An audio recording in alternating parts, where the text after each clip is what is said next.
तर हिंदू म्हणून तुम्हाला समोर जावं लागेल. समोरचा तुमच्या समोर एक आता 2-3 दिवसानंतर आषाढीची वारी निघणार आहे. दरवर्षी त्या गोष्टी घडतात.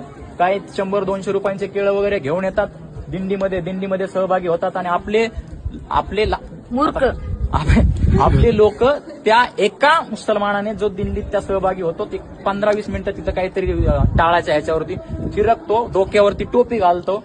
जो कोण सांगतं की तो सकाळी मटण खाऊन आला नसेल? जो तुमच्या वारीत सामील झालाय, जो सकाळी मटण खाऊन आला असेल, त्याची गॅरंटी कोणी देऊ शकतं का?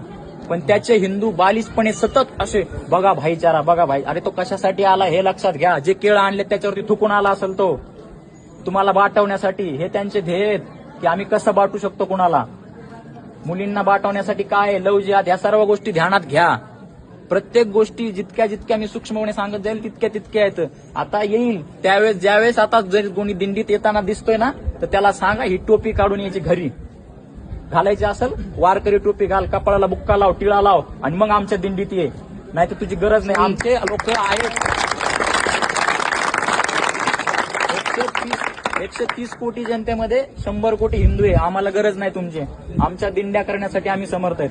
छत्रपती संभाजी महाराजांनी तुकाराम महाराजांच्या दिंडीला संरक्षण दिलेलं आहे. तिथपासूनचा इतिहास आहे आमचा आणि आम्ही आजही तो पाळतोय. कुणाच्या असल्या आयऱ्या-गायऱ्यांची गरज नाही आम्हाला आमच्या दिंड्या साजऱ्या करण्यासाठी. आम्ही समर्थ आहेत.